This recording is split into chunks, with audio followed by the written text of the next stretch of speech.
Star kids TV. सुनहरा हंस। एक बार रामपुर नामक गांव में एक पंडित और उसकी पत्नी छोटे से गांव में नदी के किनारे रहते थे। वे बेहद गरीब थे और उनका जीवन यापन करने के लिए बहुत संघर्ष करते थे। अपनी पत्नी को कई सूख बूख देकर खुश रखना चाहता था। एक दिन पंडित नदी के किनारे बैठा था और उसकी पत्नी रसोई घर में काम कर रही थी। पंडित शांत वातावरण में कुछ प्रार्थनाएं कर रहा था। पंडित ने अपनी आंखें खोली तो देखा एक सुंदर सुनहरा हंस उनकी ओर आ रहा है। हंस के पास कई सुनहरे चमकीले पंख थे। हंस ने पंडित को देखा और उनकी ओर चला गया। हंस ने उनसे कहा कि है पंडित, मैंने देखा है तुम और तुम्हारी पत्नी बहुत कठिन जीवन जी रहे हो, इसलिए मैं तुम्हारी मदद करना चाहता हूँ। तुम बहुत दयालु हो हंस, भगवान ने मेरी सुन ली। और क्या ये जो पंख है, ये क्या वो सोने से बने हैं? हाँ, ये असली सोने के हैं। मैं आपको एक एक पंख देकर आपकी मदद करना चाहता हूँ और आप उसे बेच सकते हैं। आप अपना जीवन बहुत आसानी से और अच्छे से जी सकते हैं। मेरे तो भाग्य ही खुल गए। कृपया आप हमारे साथ आए और हमारे यहाँ प्रस्थान करें। मेरी पत्नी तुमसे मिलना बहुत पसंद करेगी हंस। पंडित हंस को अपने घर ले गया और उसे अपनी पत्नी को दिखाया। पत्नी हैरान हो गई। उसकी पत्नी हैरान थी और अपने जीवन में कुछ सुख भोग पाकर बहुत खुश थी। क्या आप हमें एक पंख दे सकते हैं ताकि हम इसे देख सके और धारण कर सके? हंस ने एक पंख निकाला और पंडित की पत्नी को दे दिया। कहा कि यह पंख एक बार में एक से अधिक ना ले, क्योंकि ये सही नहीं होगा। हंस पंडित और उसकी पत्नी के साथ रहने लगा। हंस ने उन्हें एक पंख दिया और उनके परेशानी के समय उनकी बहुत मदद की।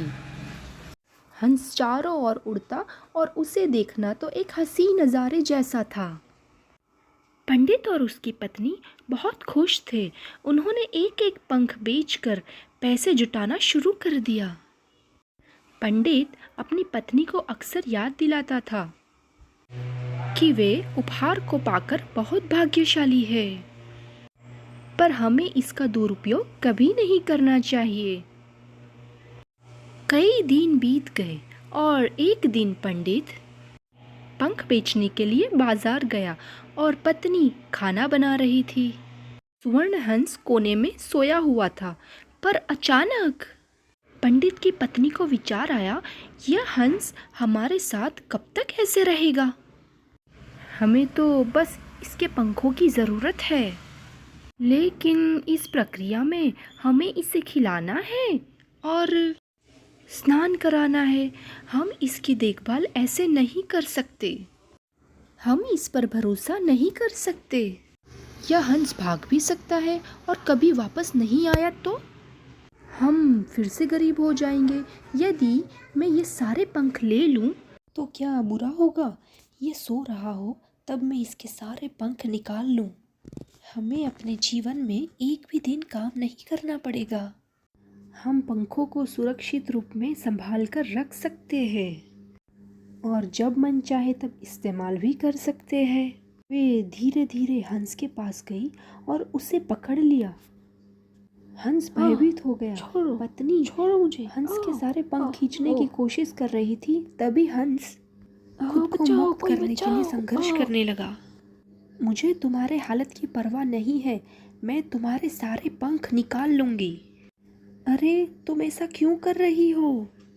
मैं तुम्हारे और तुम्हारे परिवार की मदद करने की कोशिश कर रहा हूँ।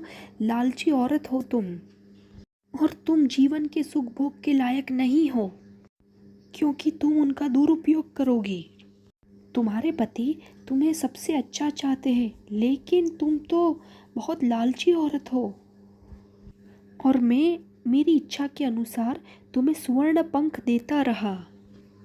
अब मुझे तुम्हारी मदद करने की कोई आवश्यकता नहीं है। मैं अपने पंख तुम्हें अब कभी नहीं दूंगा। मैं इस जगह से जा रहा हूँ और कभी वापस नहीं आऊँगा। हंस ने वहाँ से निकलने के लिए संघर्ष किया और उसने पंडित की पत्नी को जोर से चोंच मारा और उड़ गया। बाहर से पंडित ने हंस को उड़ते देखा और वो चौंक गया। तभी वो अंदर घर में गया और उसकी पत्नी को कहा, तुमने उसके साथ क्या किया है? वो मुझे उसके सारे पंख चाहिए थे और ये मुझे लेने नहीं दे रहा था। मैंने तुम्हें कितनी बार मना किया था, अब तुमने सब कुछ बर्बाद कर दिया है और अब हम बाकी का जीवन जीने के लिए फिर से गरीब हो जाएंगे। तो बच्चों, इस कहानी से हमें क्या सीख मिली? लालच करने से कुछ भी हासिल नहीं होता।